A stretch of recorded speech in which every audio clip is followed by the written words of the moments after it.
اس بار نئے یہودی سال روش ہشانہ کی رات اسرائیلیوں پر بھاری پڑ گئی۔ یہ وہ وقت تھا جب تل ابیب، یروشلم اور ہیبرون کی سڑکوں پر جشن کا سما تھا۔ خوشیوں اور رنگوں کا میلہ سجا تھا کہ یکا یک سائرنز بج اٹھے جو مسلسل 15 منٹ تک بجتے رہے۔ اسرائیلی تاریخ کی طویل ترین تنبیہ کے بعد یہودی بستیوں میں خوف و ہراس چھا گیا اور مذہبی سال نو کی خوشی سے سرشار چہروں پر ڈر نے پہرے بٹھا دیے، اور پھر 1 کروڑ سے زیادہ اسرائیلی شیلٹرز ہوم میں چھپ گئے۔ ایران کے بیلسٹک میزائل حملے کے نتیجے میں 1974 کے بعد پیدا ہونے والی اسرائیلیوں کی کم از کم 2 نسلوں نے پہلی بار جنگ کی گھن گرج اور ہولناکی کا قریب سے مشاہدہ کیا۔ یہ وہ آگاہی ہے، یہ وہ گھن گرج ہے، اور یہ وہ ہولناکی ہے جس کا تجربہ غزہ، خان یونس اور رفح میں پیدا ہونے والے ہر فلسطینی بچے کو اپنی پیدائش کے پہلے روز ہی ہو جاتا ہے۔ السلام علیکم، میں ہوں عائشہ ذوالفقار اور آپ دیکھ رہے ہیں پروگرام پاسبان اسلام۔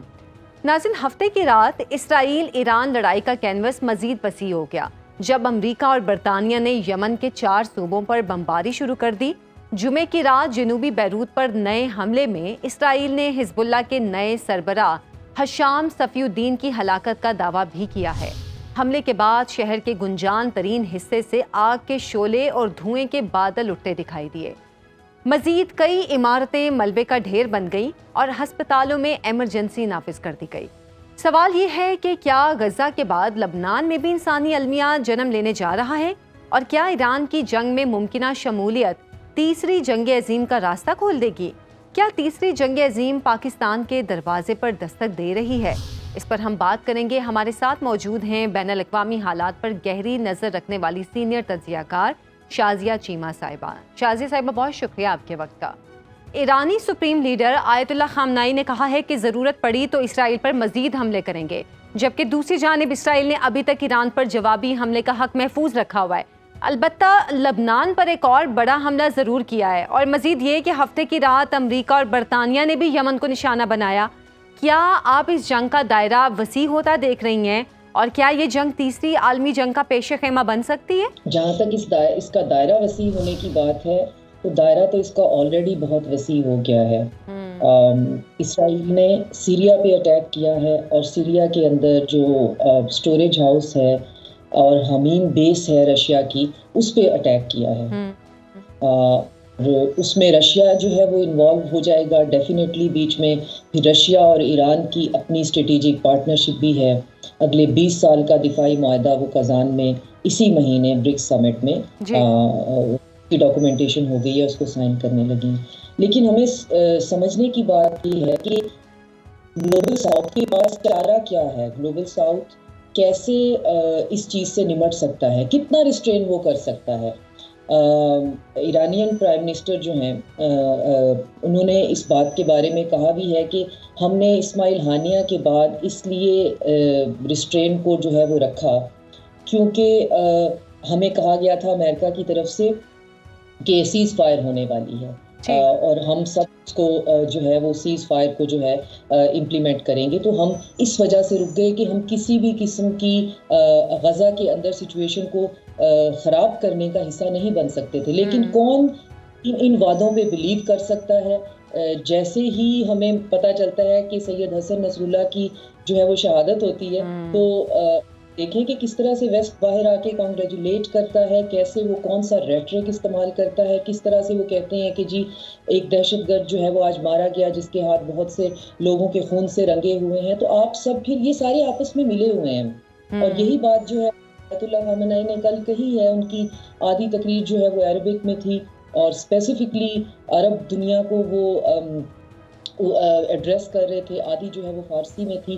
انہوں نے یہی کہا ہے، میں ان کی بات کو انٹرپریٹ کروں گی، ایگزیکٹ ان کے ورڈز یہ نہیں تھے کہ ہم نے غزہ کو چھوڑ دیا ہے اور دنیا میں سوائے ایکسس آف ریزسٹنس کے غزہ کے پاس اور کوئی بھروسے کا یا اور کوئی مدد کا راستہ نہیں ہے، اور باقی جو ساری دنیا ہے وہ یا تو IMF کی ڈیفیکٹو کالونیز ہیں یا وہ یورپین ویسل سٹیٹس ہیں، چاہے وہ مسلمان ہیں یا نہیں ہیں، اپنی اپنی مجبوریاں لے کر، اپنی اپنی بے بسی اور اپنی اپنی بے چارگی لے کر وہ اپنے اپنے گھروں میں بیٹھے ہوئے ہیں۔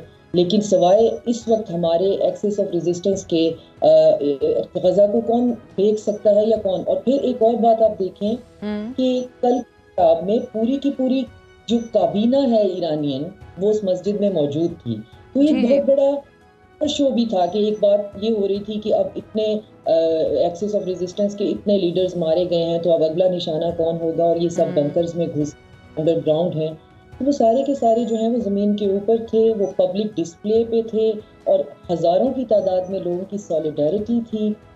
بالکل. یہ آپ کا سوال یہ تھا کہ یہ اس کا دائرہ کار وسیع ہو سکتا ہے. میں یہ سمجھتی ہوں اور میں یہ مسلسل کہتی چلی آ رہی ہوں کہ نیتن یاہو ایک براڈر وار چاہتا ہے, اس کا سروائیو ایک براڈر وار میں ہے, اور وہ کچھ بھی کرے گا. اگر بات یہ تھی کہ غزہ کے اندر ایک سیز فائر ڈیل جو ہے وہ اس پہ بات ہو گئی تھی, جارڈن کے پرائم منسٹر نے پبلکلی کہا کہ حسن نصر اللہ بھی اس میں ایگری ہو چکے ہوئے تھے. اگلے ہی دن آپ حسن نصر اللہ کے اوپر جو ہے وہ لاکھوں کی تعداد میں ٹنوں کے حساب سے بنکر بسٹر بم گرا کر 7 اپارٹمنٹ کو زمین کا حصہ بنا دیتے ہیں, اور اس کے بعد آپ کہتے ہیں کہ جی وجہ یہ تھی کہ وہ لوگ سویلینز کو ایز اے شیلڈ یوز کرتے ہیں, اور اگر آپ آبادی کے اندر رہو گے تو ہم نے تو گرد آبادیوں کے اندر مارنی ہے, تو باقی پھر کولیٹرل ڈیمیج ہوتا ہے. اچھا شازی صاحبہ, ایک اور جو صورتحال جس کو ہم ہوتا دیکھ رہے ہیں, ابھی آپ نے ایران کا بھی ذکر کیا, ایران پر جلد یا بدیر اسرائیلی حملے کا مطلب یہ ہوگا کہ جنگ پاکستان کے بارڈر پر پہنچ چکی ہے, اور یہ صورتحال ہمارے لیے یقینی طور پر تشویشناک ہوگی. اس تناظر میں پاکستان کو آپ کہاں کھڑا دیکھ رہی ہیں؟ پاکستان کے لیے حالات جو ہیں وہ بہت زیادہ کرٹیکل ہو جائیں گے, اور ایک ڈیسائسو نتیجے پہ ہمیں پہنچنا پڑے گا. میں بہت کیئرفلی اپنے الفاظ جو ہے وہ چوز کر رہی ہوں کہ ہمارا پاکستان ہمیشہ سے غزہ کے ساتھ رہا ہے, اور ہماری ایک اسٹیٹڈ پالیسی ہے کہ ہم اسرائیل کو بالکل تسلیم نہیں کرتے, اور ہم فلسطینیوں کا حق ہے اسٹیٹ ہوڈ کا اس کے ساتھ پہلے دن سے ہیں. مطلب پاکستان بننے سے, بلکہ پاکستان بننے سے پہلے سے بھی قائد اعظم جو ہیں وہ اس چیز کے اوپر جو ہے وہ بات ان کی ایک تقریر میں موجود ہے. جہاں تک سوال یہ کہ کیا ہم اس براڈر وار کی پارٹی بنیں گے, جو کہ آپ سوال کرنا چاہ رہی ہیں, براڈر پارٹی بننے کے لیے ایران کے علاوہ ہمیں اور بھی ادھر ادھر دیکھنا پڑے گا, کیونکہ اگین مسلم دنیا کے اندر اٹ سیلف جو ہے بڑے دکھ سے کہنا پڑتا ہے کہ خود بھی بڑی ڈویژن ہے. ایسے ہی ہے. تو ہم اکیلے ہی کسی جنگ میں کسی ایک سائڈ میں کود پڑیں گے, مجھے نہیں لگتا کہ یہ ڈپلومیٹیکلی اتنا آسان ہوگا, یہ ڈیسیژن لینا اسٹریٹجکلی اتنا آسان ہوگا.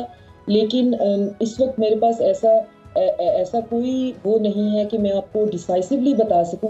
لیکن ایک چیز جو ہے وہ بہرحال ہے کہ جنگ ایران تک آ رہی ہے, جنگ ایران تک. اچھا شازی صاحبہ, اس میں یہ چیز بھی آپ ایڈ کر لیں کہ کیا ہم یہ کہہ سکتے ہیں کہ پاکستان دوبارہ سے افغانستان والی صورتحال کی طرف جا رہے, کہ جس طرح امریکہ نے جب افغانستان پر حملہ کیا تھا تو اس وقت پاکستان جس سچویشن میں تھا, اب ایران والے معاملے میں پھر وہی سچویشن آ رہی ہے پاکستان کے لیے؟ بالکل, اور اس سچویشن میں آپ نے دیکھا ہوگا کہ ہم نے کتنی شہادتیں دی, ہم نے, اور کتنی پھر اس کے بعد ہم نے نفرتیں اور دشمنیاں مول لیں کہ طالبان جو ہیں وہ آج تک جو ہے اس بات کو بھولتے نہیں ہیں. لیکن اس جنگ کی صورتحال بہت ڈیفرنٹ ہوگی. افغانستان جو ہے وہ بہت ڈیفرنٹ ہے. چائنا کا 30 سال کا دفاعی اسٹریٹجک منصوبہ ہے, دفاع اس کا اس کی ایک پورشن ضرور ہے, ایک اسٹریٹجک 30 سال کا اگلے کا ایران کے ساتھ ایک ڈیل ہوئی ہے. 20 سال کی اس کا دفاعی منصوبہ رشیا کے ساتھ ہونے والا ہے, جس کی ڈرافٹنگ ساری ہو چکی ہے.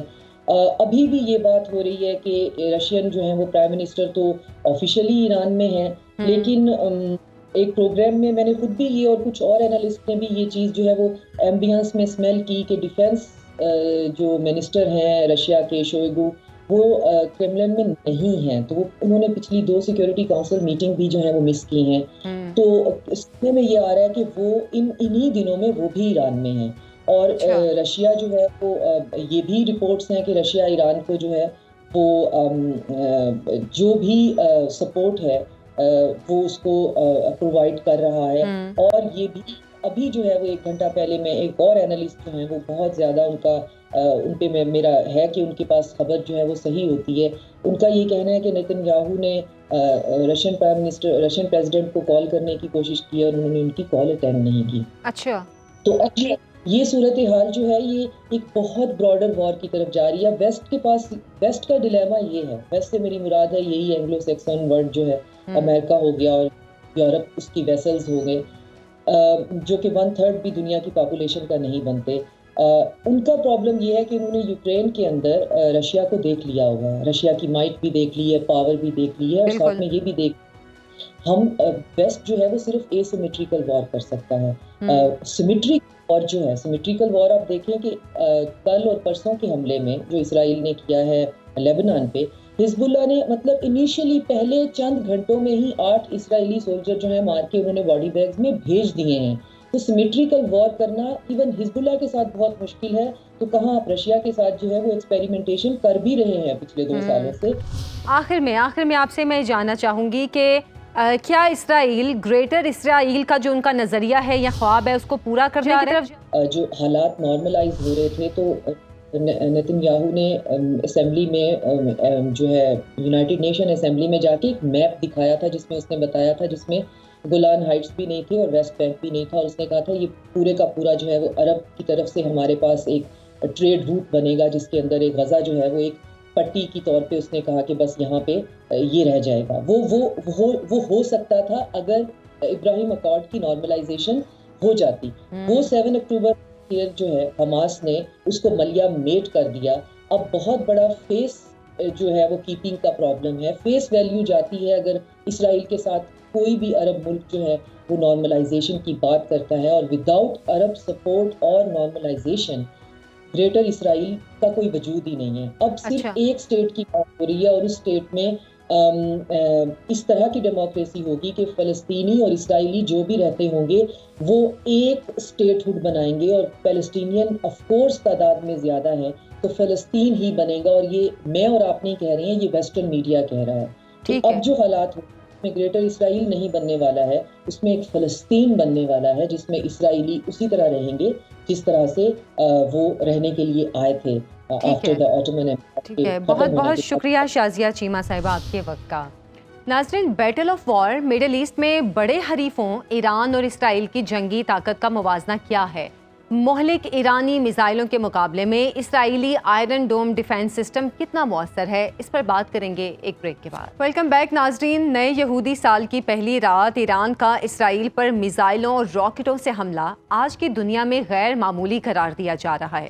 اسرائیل خطے کی ہی نہیں دنیا کی ایک بڑی فوجی اور ایک ایٹمی طاقت ہے, اور اس کے سامنے ایران کا کھڑا ہو جانا تہران کے اعتماد کا اظہار ہے. تہران کا یہ اعتماد بلا وجہ ہی نہیں ہے. عراق سے جنگ اور امریکی پابندیوں کے دور میں ایران نے میزائل ٹیکنالوجی میں بڑی کامیابی حاصل کی ہے. اسی پر ہم بات کریں گے. ہمارے ساتھ موجود ہیں ڈیفنس اینالسٹ سید محمد علی صاحب. سر, بہت شکریہ آپ کے وقت کا. ہر گزرتے دن مشرق وسطیٰ میں بڑی جنگ کے بادل اور گہرے ہوتے جا رہے ہیں, جس کے بڑے حریف اسرائیل اور ایران ہیں, جبکہ خطے میں ایران کی حلیف طاقتیں بھی اس جنگ کا فریق ہیں. اسرائیل یا ایران اور اس کے حلیفوں میں سے آپ فوجی طاقت کا توازن کس کے حق میں دیکھ رہے ہیں؟ یہ بڑا اہم سوال ہے, لیکن میں سمجھتا ہوں کہ اگر طاقت کے توازن کی بات کی جائے اور صرف اسلحے کے توازن کی بات کی جائے تو اس میں فرق ہے. طاقت کو انگریزی میں پاور کہتے ہیں اور دفاعی طاقت کو آپ ملٹری فورس کہتے ہیں جی. لیکن جب آپ طاقت کی بات کرتے ہیں تو آپ 4 ایلیمنٹس آف نیشنل پاور کو کنسیڈر کرتے ہیں. آپ کی دفاعی صلاحیت بھی اس میں امپورٹنٹ ہے, آپ کی معاشی صورتحال بھی اس میں آتی ہے, آپ کی دنیا میں سفارتی اثر و رسوخ کتنا ہے وہ بھی اس میں اہم کردار ادا کرتا ہے, اور دنیا آپ کے بارے میں کیا رائے رکھتی ہے. دنیا آپ کو مثبت انداز میں دیکھتی ہے اور یا منفی انداز میں دیکھتی ہے. تو یہ چاروں معاملات کو ملا کے ہم کہہ سکتے ہیں کہ ڈپلومیٹک, انفارمیشن, اکنامک اور ملٹری چاروں ڈومینز میں ایک ریاست کی کیا طاقت یا پاور ہے. تو اگر آپ ایران کو دیکھتے ہیں تو ایران معاشی اعتبار سے جو ایک پہلی بات تو یہ ہے کہ اس کی آبادی جو ہے وہ اسرائیل سے تقریباً آپ سمجھیں کہ 8 سے 9 گنا زیادہ ہے. اچھا. اسرائیل کی آبادی بتائی جاتی ہے تقریباً 90 لاکھ سے 1 کروڑ کے درمیان، جبکہ ایران کی آبادی 8 سے 9 کروڑ کے درمیان بتائی جاتی ہے. تو ایران کی ایک تو آبادی زیادہ ہے. دوسری بات یہ کہ مغربی ممالک خصوصاً امریکہ کی جانب سے جو اس پہ اقتصادی پابندیاں ہیں، اس کے باوجود جو ہے اس کا جو مجموعی گراس نیشنل پروڈکٹ یا GNP اور GDP ہے وہ اسرائیل سے زیادہ ہے. اچھا. تو تقریباً 90 ارب ڈالر کا تو وہ صرف تیل دنیا کو فروخت کرتا ہے. تو اچھا، لیکن اگر آپ دفاعی بجٹ کے لحاظ سے دیکھیں تو اسرائیل کا دفاعی بجٹ ایران سے تقریباً 2.5 گنا زیادہ ہے. ایران کا دفاعی بجٹ تقریباً 10 ارب ڈالر سے تھوڑا سا کم ہے، جبکہ مستند اطلاعات کے مطابق اسرائیل کا بجٹ 24 ارب ڈالر کے قریب ہے. لیکن اس کو اس کے علاوہ امریکہ کی جانب سے دفاعی امداد بہت ملتی ہے. اچھا، چوتھا معاملہ یہ ہے کہ دنیا آپ کا سفارتی اثر و رسوخ کتنا ہے. تو یقینی طور پہ یہ ایک حقیقت ہے کہ اسرائیل جو ہے اس کی دنیا میں تمام بہت ہی منفی اس کے بارے میں رائے پائی جاتی ہے، کیونکہ اس کی تاریخ میں اس نے 76 سال میں جتنا ظلم و جبر کیا ہے، جتنا توسیع پسندانہ پالیسیاں اپنائی ہیں، جتنی فلسطینیوں کی نسل کشی کی ہے، اس کی وجہ سے دنیا اور اقوام متحدہ کی قراردادوں کی خلاف ورزی کی ہے، اس کی وجہ سے اس کا تاثر مثبت نہیں ہے. لیکن اس کے باوجود جو دنیا میں مغربی طاقتیں ہیں، خصوصاً امریکہ، برطانیہ، فرانس، جرمنی، ان ممالک میں میں سمجھتا ہوں اقتصادی اور سیاسی معاملات پہ جو اسرائیل ہے اس کا کافی زیادہ اثر و رسوخ ہے. اس لیے تمام تر مظالم کے باوجود وہ ان ممالک کی حمایت حاصل کرنے، ان سے معاشی اور دفاعی امداد حاصل کرنے میں کامیاب رہا ہے. تو جبکہ ایران کو آپ دیکھیں کہ ایران نے ہمیشہ اسرائیل کی 1979 کے اسلامی انقلاب کے بعد سے نظریاتی اعتبار سے، سفارتی اعتبار سے، سیاسی اعتبار سے مخالفت کی ہے، اور ایسی کئی تنظیموں کو انہوں نے سپورٹ کیا ہے جو کہ اسرائیل کے خلاف صف آرا ہیں.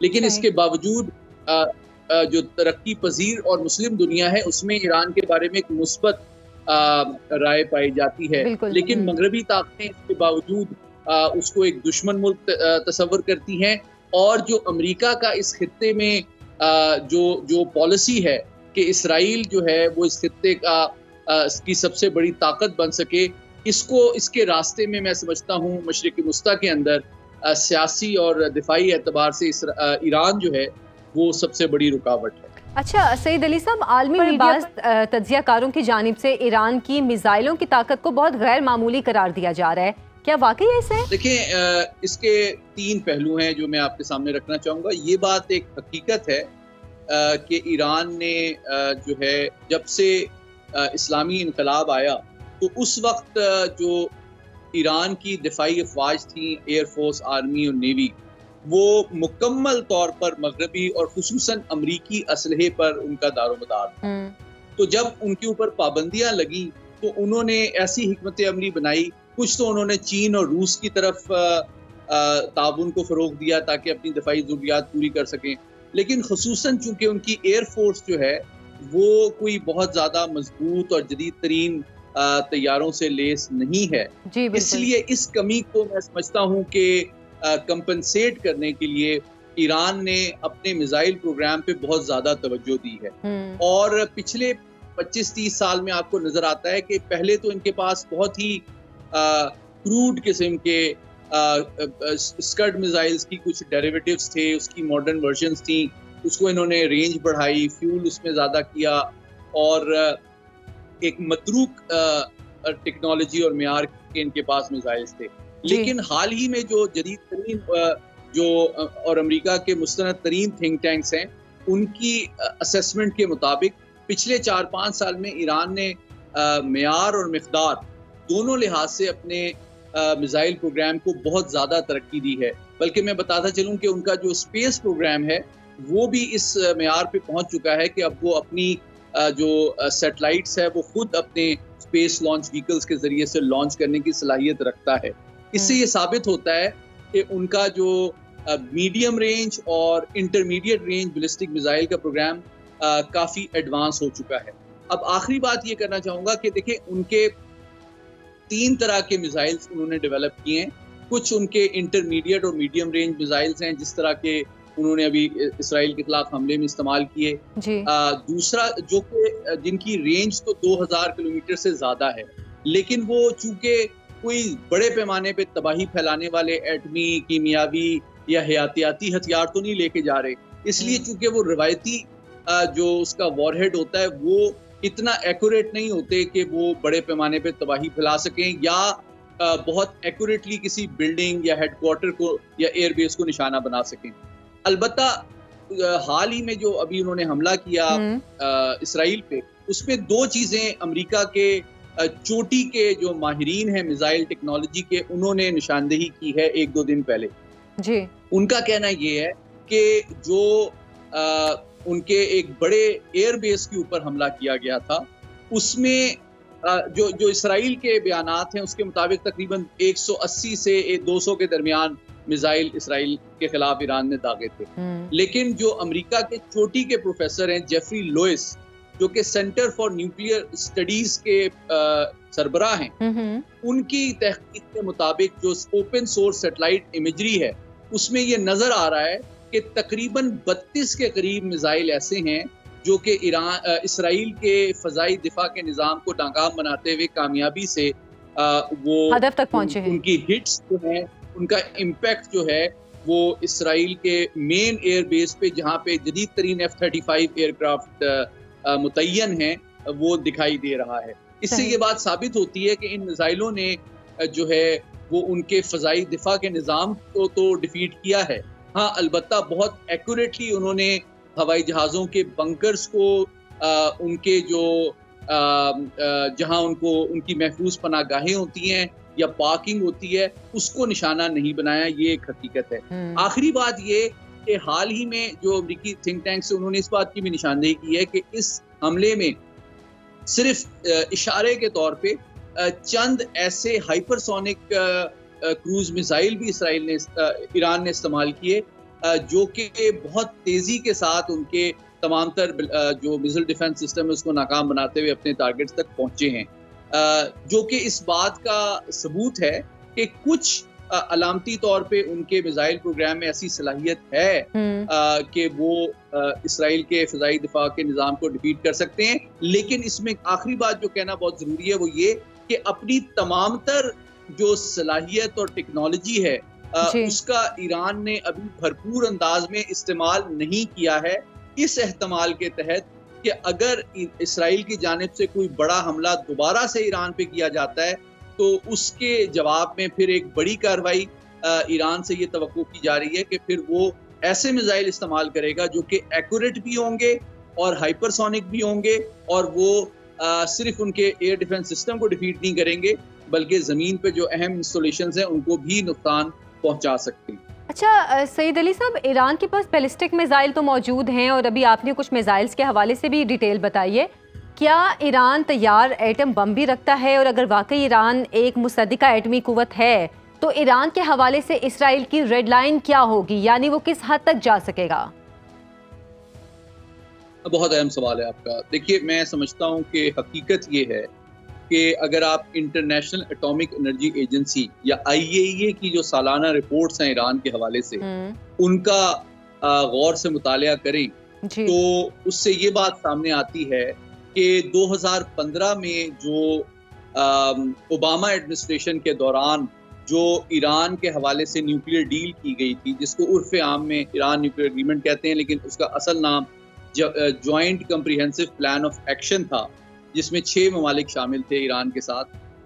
اس کے تحت جو ایران نے تسلیم کی تھی جو حد انریچڈ یعنی کہ افزودہ جو یورینیم کی حد ہے معیار اور مقدار کے حوالے سے، آج میں بتانا چاہتا ہوں کہ 2023 کی جو رپورٹ ہے انٹرنیشنل اٹامک انرجی ایجنسی کی، اس کے مطابق وہ حد جو کہ ایران نے تسلیم کی تھی 2015 میں، آج تقریباً 9 سال گزرنے کے بعد ایران کے پاس جو سٹاک ہے انریچڈ یورینیم کا وہ 2015 کے مقابلے میں 23 گنا زیادہ ہے. اچھا، تو اس سے یہ بات ثابت ہوتی ہے کہ ایران نے پچھلے 9 سال میں اپنے ایٹمی صلاحیت کو بہت زیادہ بڑے پیمانے پہ آگے بڑھایا ہے، اور ٹرمپ ایڈمنسٹریشن نے جب یک طرفہ طور پہ اس نیوکلیر ڈیل سے علیحدگی اختیار کی تو ایران نے اس کو موقع سمجھتے ہوئے اپنے ایٹمی پروگرام کو مزید تیزی سے آگے بڑھایا ہے۔ اب ہم آتے ہیں اس کی ایٹمی صلاحیت کے حوالے سے۔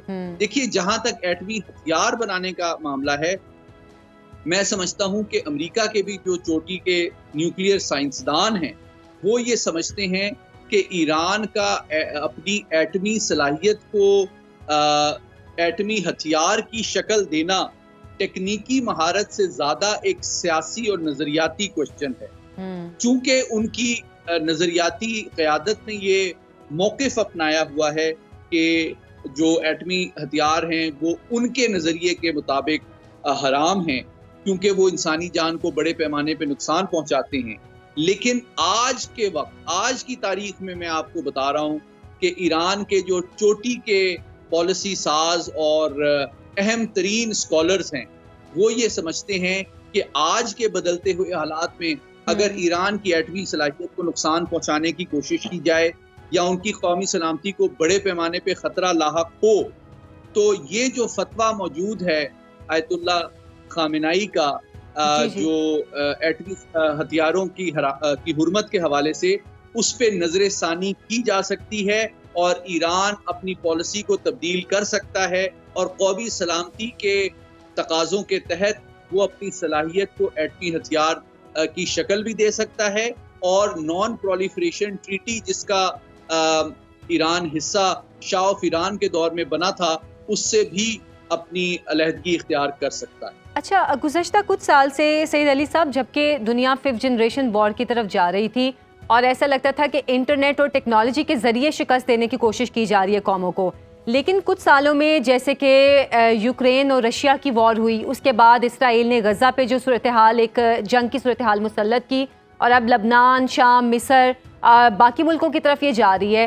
کیا دنیا پھر سے ایٹم بم، میزائل اور اس طرح کی جنگوں کی طرف جا رہی ہے؟ بہت اہم سوال کیا آپ نے۔ دیکھیں، میں سمجھتا ہوں کہ انسانیت نے اپنی پوری تاریخ میں جو مہلک ترین ہتھیار ڈیولپ کیا ہے وہ ایٹمی ہتھیار ہے، اس میں کوئی شک نہیں ہے کہ چند سیکنڈ کے اندر آپ پورے کے پورے شہروں اور لاکھوں کی آبادی کو نیست و نابود کر سکتے ہیں، اس کو بخارات کی شکل دے سکتے ہیں۔ آپ کو اگر آسان الفاظ میں کہوں کہ آج کے جو جدید ترین تھرمو نیوکلیئر ویپنز ہیں، ان کی جو صلاحیت ہے وہ ایسی ہے کہ آپ یوں سمجھیں کہ زمین کے اوپر چند سیکنڈ کے اندر ایک شہر کے اوپر انسان کے پاس یہ ٹیکنالوجی ہے کہ جو سورج کا ٹیمپریچر ہے وہ ایک شہر کے اندر چند سیکنڈ کے اندر پیدا کر سکتا ہے۔ اچھا، اتنی بڑی صلاحیت اور طاقت انسان نے تباہی پھیلانے کی حاصل کی ہے، اور اسی لیے آپ دیکھیں کہ 1945 میں جب ہیروشیما اور ناگاساکی کے خلاف امریکہ نے ایٹمی ہتھیاروں کا استعمال کیا، اس سے لے کے آج تک تقریباً 79 ایئرز میں بڑی طاقتوں کی دو پہلو رہے ہیں پالیسی کا۔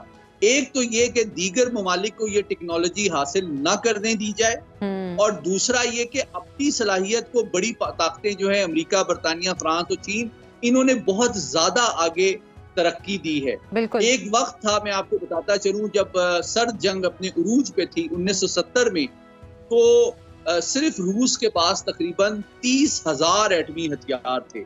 صرف آج بھی امریکہ اور روس کے پاس جتنے ایٹمی ہتھیار ہیں وہ اس سیارے زمین کو کئی دفعہ تباہ کرنے کے لیے کافی ہیں۔ لیکن ایک جانب تو یہ مغربی طاقتیں اپنی مکمل دسترس رکھنا چاہتی ہیں ایٹمی ہتھیاروں پہ، لیکن جو دیگر ترقی پذیر ممالک ہیں ان کو ان کے حصول کے حوالے سے ان پہ پابندیاں بھی لگاتی ہیں، ان کو ٹیکنالوجی بھی نہیں دی جاتی، اور ان کے اوپر پابندیاں لگائی جاتی ہیں اور ان پہ دباؤ ڈالا جاتا ہے کہ یہ نہ بنائیں، کیونکہ ان کا یہ خیال ہے کہ اگر دیگر ممالک نے یہ اتنی تباہی پھیلانے والے ہتھیار بنا لیے تو ان کے خلاف جنگ کرنا ان بڑی طاقتوں کے لیے ایک پالیسی آپشن نہیں رہے گا۔ اس کا مطلب یہ ہے کہ ایٹمی ہتھیاروں سے باقی دنیا کو محروم رکھنا بڑی طاقتوں کی پالیسی کا حصہ ہے، تاکہ ان ممالک کے خلاف مداخلت اور جنگجوئی جو ہے اور فوج کشی ان ممالک، ان بڑی طاقتوں کے لیے ایک پالیسی آپشن کے طور پہ برقرار رکھی جا سکے. صحیح. اچھا، آخر میں آپ سے میں جاننا چاہوں گی کہ اگر یہ جنگ ایران تک آتی ہے تو یقیناً پاکستان بھی اس سے متاثر ہوگا.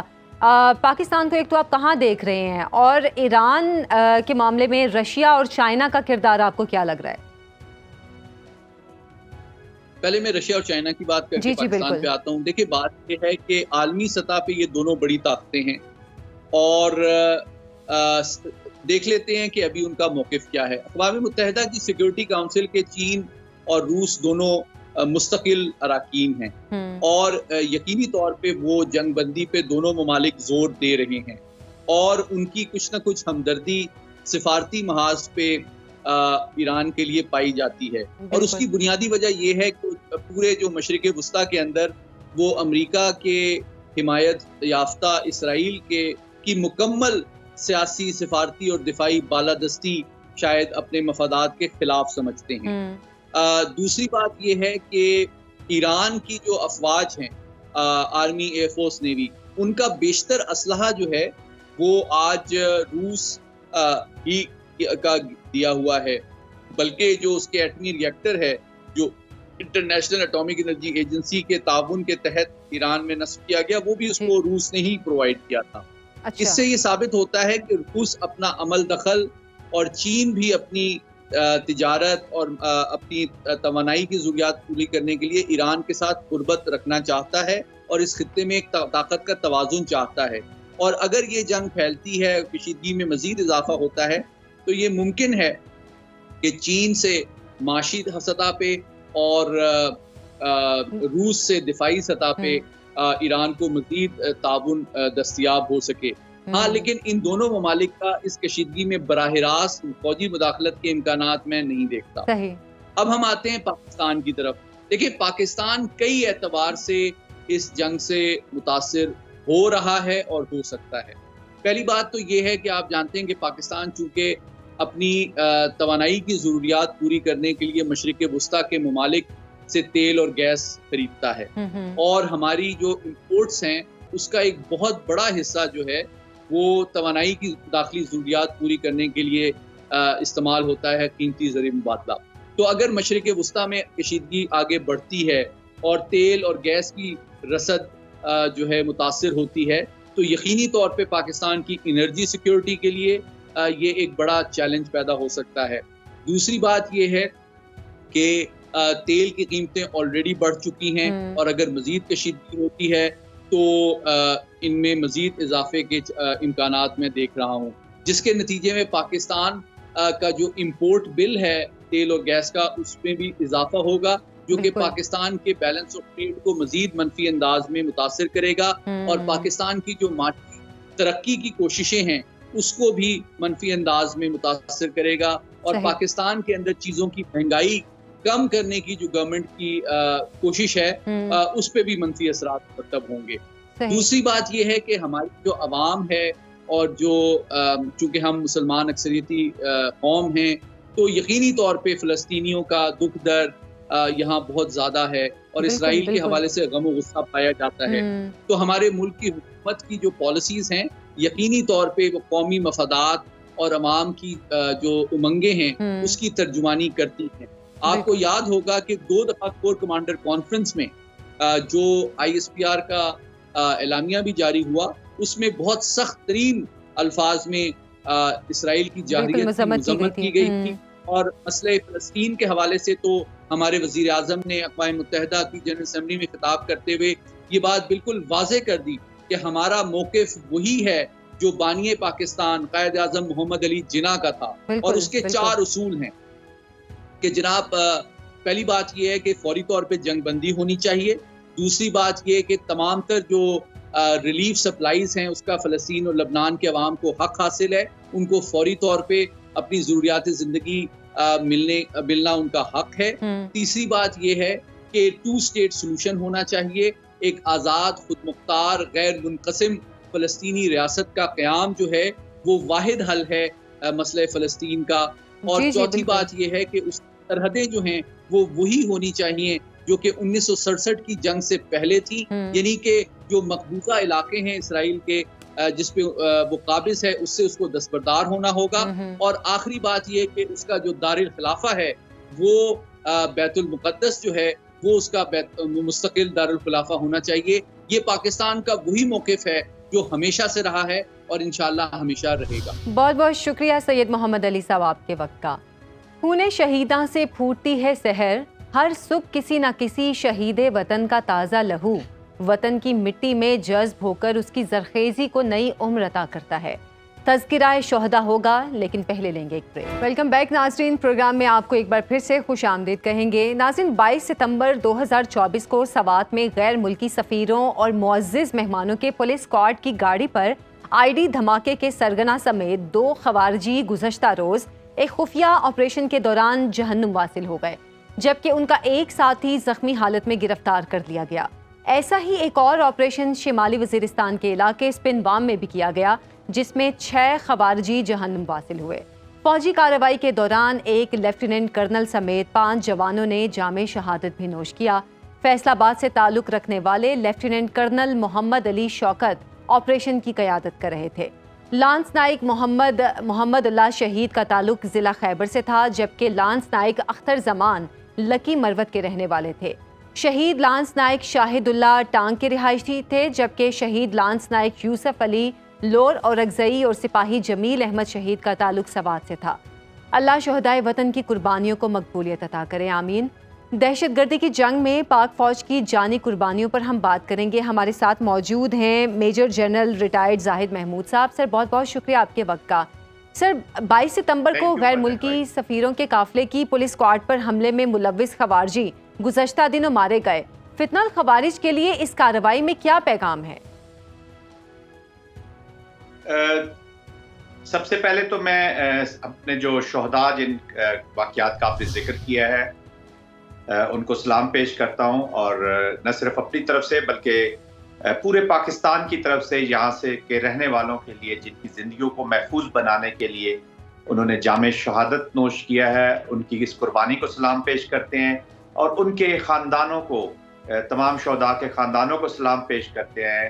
اصل قربانی تو ان لوگوں کی ہے، اور اللہ سے یہ دعا کرتے ہیں کہ قیامت کے دن ہم ان کے سامنے سرخرو ہوں کہ جس ملک کے لیے، جس وطن کے لیے، جس سرزمین کے لیے انہوں نے قربانی دی ہے، آیا بعد میں رہ جانے والوں نے ان کی اس قربانی کی قدر کی ہے اور ان کے خون کا بدلہ لینے کے علاوہ ایک خوبصورت پاکستان، عوام پاکستان کو تحفہ دیا ہے. تو یہ دعا ہے میری سب کے لیے. دیکھیں، جہاں تک آپ نے بات کی ہے پیغام کی، تو کسی بھی جنگ میں، چاہے وہ روایتی ہو یا غیر روایتی ہو، کسی بھی فارم میں چلی جائے، چاہے وہ کنونشنل یا ہائبرڈ فارم میں ہو، دہشت گردی کی جنگ ہو، اس میں جو عزم ہوتا ہے یا قوم کی جو ول ہوتی ہے وہ انہی چیزوں سے، اسی طرح کے ایکشن سے، اسی طرح کے فالو کرنے سے اور اینیمی کو ڈھونڈ کر نکال کر ان کو ان کے انجام تک پہنچانے سے ایک قوم کی، ایک سٹیٹ کی ول نظر آتی ہے. تو پاکستان کی سٹیٹ نے بڑا ڈیسائسولی یہ فیصلہ کر لیا ہے کہ جہاں تک کائنیٹک اپلیکیشن ہے، اب گولی کا جواب گولی سے اور بندوق کا جواب بندوق سے دیا جائے گا. ان کو بہت مواقع دیے گئے، ان کو مین سٹریم کرنے کی کوشش کی گئی. ان کو جن کو وہ لوگ جو کسی غلط فہمی کا شکار تھے، وہ ان کو صبح کا بھولا شام کو گھر لوٹ آنے والوں کی طرح کی مثال دیتا رہا. لیکن اب اس کے بیچ میں اتنے عناصر، اس دہشت گردی کے بیچ میں اتنے عناصر شامل ہو چکے ہیں، اس پر ہم آگے چل کے پروگرام میں بات بھی کر سکتے ہیں کہ اب وقت آ گیا کہ جو کائنیٹک اپلیکیشن ہے وہ پریسیژن کے ساتھ اپنی ول شو کرتے ہوئے ان کا پیچھا کیا جائے گا اور ان کو مارا جا رہا ہے. تو میں تمام جو ہمارے سیکیورٹی ادارے ہیں ان کو بھی خراج تحسین پیش کرتا ہوں، جو اپنی جان ہتھیلی پر رکھ کر اس ملک کو محفوظ بنانے کے لیے اس طرح کے آپریشنز کرتے ہیں، اور ایسے خوارج کو جو اسلام کے نام پر، پاکستان کے نام پر، اس سرزمین کے نام پر 2 ٹکوں کی خاطر غیر ملکی آقاؤں کے ہاتھوں میں کھیل کر اور اپنے اکنامک ٹیررزم کے جو ان کے لیڈرز، سو کالڈ لیڈرز ہیں، ان کے اعماء پر یہ اس طرح کی کارروائیوں میں ملوث ہوتے ہیں، ان کے لیے بہت ہی ایک واضح پیغام ہے. صحیح. اچھا، آپ نے جیسے کہ بات کی ہے کہ اس طرح کے لوگوں کے لیے واضح پیغام ہے. آپ کی نظر میں 22 ستمبر کو جو سوات میں یہ دہشت گردانہ کارروائی ہوئی ہے، اس کا مقصد کیا تھا؟ کیونکہ سوات میں گزشتہ بہت سالوں سے عام تھا، جب یہ آخری آپریشن ہوا اس کے بعد پھر گزشتہ سال بھی کچھ ایسے کی خبریں آ رہی تھیں کہ وہاں پر کچھ دہشت گردانہ کارروائیاں ہو رہی ہیں، تو اس کارروائی کا مقصد کیا تھا؟ دیکھیے ایسی کارروائیوں کے پیچھے 3-4 عناصر اور 3-4 اس کے مقاصد ہو سکتے ہیں۔ نمبر 1 تو ول آف دا پیپل توڑی جائے، لوگوں کی ایک جو معاف کیجیے گا، ہوپ جو ہے لوگوں کی اسٹیٹ کے آپریٹس میں کہ وہ ان کو سیکیور کر سکتی ہے، رکھ سکتی ہے، محفوظ رکھ سکتی ہے یا نہیں رکھ سکتی، تو ایک تو اس ہوپ کو ٹارگٹ کیا گیا ہے اور ان لوگوں تک یہ پیغام دینے کی کوشش کی گئی کہ اسٹیٹ کی کیپیبلٹی نہیں ہے، ہماری ریچ اس سے زیادہ ہے۔ ایک پیغام یہ ہے۔ دوسرا، چونکہ آپ کو پتا ہے کہ یہ انوائس تھے، ہمارے غیر ملکی وہاں پہ مہمان گئے ہوئے تھے جو اس علاقے کو دیکھنے گئے ہوئے تھے، انٹرنیشنل کمیونٹی کو یہ پیغام دینا تھا کہ وہ بھی یہاں پر محفوظ نہیں ہے، پاکستان ایک محفوظ ملک نہیں۔ تیسرا مقصد ان غیر ملکی آقاؤں کا جن کی خاطر انہوں نے یہ کارروائی کی ہے، کیونکہ یہاں پہ دیکھیں اکنامک ایکٹیویٹی ہو رہی ہے، سی پیک کی ایکٹیویٹیز ہو رہی ہیں، غیر ملکی کو یہ پیغام دینا کہ پاکستان بھی جیسے عراق تھا کسی زمانے میں، یا جو ابھی لیبیا یا شام میں جب اس طرح کے حالات ہے، پاکستان میں بھی وہی جنگی حالات ہے، حالانکہ ایسا بالکل نہیں ہے کہ ایک آدھ انسیڈنٹ کر کے اس کا جو میگنیٹیوڈ ہے اس کو زیادہ بڑا وسیع کرنا چاہتے ہیں، وہ دکھانا چاہتے ہیں۔ تو ان کو ٹارگٹ کیا گیا، ان کے کانفیڈنس کو ٹارگٹ کیا گیا، اپنے غیر ملکی آقاؤں کو خوش کیا گیا ہے، اور اپنی جو ریچ ہے اس کو شو کیا گیا کہ یہاں پہ ریٹ آف گورنمنٹ نہیں، اور ہماری ریچ ہے، ہم کسی ٹارگٹ کو کسی جگہ پر ہٹ کر سکتے ہیں، جس میں وہ ناکام ہوئے ہیں۔ اور اس کے بعد الحمدللہ کامیابی سے ٹریس ڈاؤن ہوئے ہیں، اور یہ انٹیلیجنس بیسڈ آپریشنز کے ذریعے they were taken out۔ اچھا سر، تھوڑا سا اپنے موضوع سے ہٹتے ہوئے لیکن ملکی سیکیورٹی سے جڑے ایک اور اہم ایشو پر بات کرنا چاہوں گی۔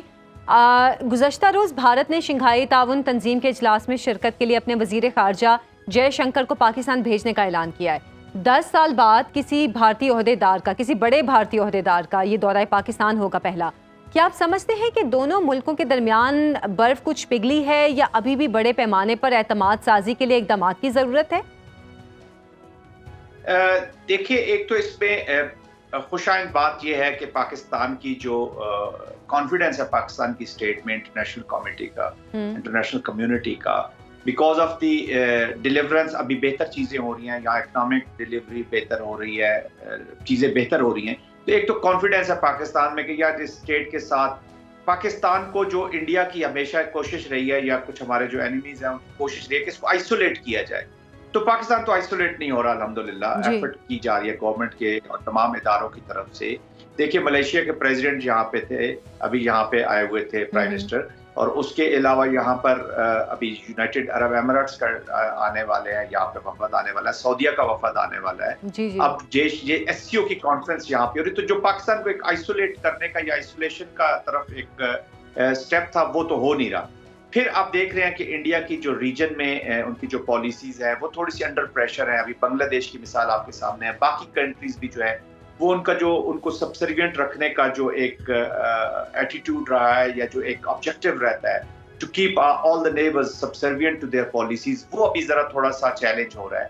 تو اس تناظر میں بھی آئی تھنک یہ ایک اچھا فیصلہ کیا ہے، خوش آئند ہے، اس کو میں پازیٹیو ضرور دیکھتا ہوں کہ وہ پاکستان آ رہے ہیں۔ پاکستان ایس سی او ایک امپورٹنٹ آرگنائزیشن ہے، اس میں بائی لیٹرل تو اتنا نہیں ہے لیکن ملٹی لیٹرل کولیبوریشن ہے مختلف ملکوں کی، تو آئی تھنک مین فوکس بھی ان کا اسی کے اوپر ہوگا، تو دس از اے پازیٹیو اسٹیپ میں دیکھوں گا۔ لیکن اس دورے سے زیادہ امید لگا لینا یہ میرے خیال میں ابھی تھوڑا سا بہت جلد ہوگا، ہمیں اس سے اتنی امید یہ انڈو پاکستان یا انڈیا پاکستان کے اوپر اس کے اوپر کوئی پروگرس ہو، یا کشمیر کا جو ہمارے کور ایشوز ہیں انڈیا کے ساتھ لائک ٹیررزم، کشمیر، ابھی جو بلوچستان میں ان کی انٹرفیئرنس ہے، یا خیبر پختونخوا میں، یا افغانستان سے جو انڈیا کی اپلیکیشن ہمارے اوپر ہو رہی ہے، ہمارے کشمیر کے ایشو، تو ان کے اوپر کوئی پروگرس ہوگی یہ تھوڑا سا جلد ہوگا۔ بہت بہت شکریہ میجر جنرل ریٹائرڈ زاہد محمود صاحب آپ کے وقت کا۔ ناظرین، مشرق وسطیٰ میں منڈلاتے جنگ کے بادل ہوں، افغانستان کا اسٹریٹجک عالمی محاذ ہو، آس پڑوس میں بدلتی حکومتیں ہوں، تجارت کے لیے نئی راہداریوں کی تلاش ہو، یا پھر امن کے لیے ترستے ملکوں میں اقوام متحدہ کا امن مشن ہو، پاک فوج اور پاکستان کی اہمیت مسلمہ ہے۔ اسی لیے بیرونی حالات اور خطے میں آنے والی تبدیلیوں میں ہمیشہ سے پاکستان کا اہم رول رہا ہے، جسے دنیا تسلیم کرتی ہے۔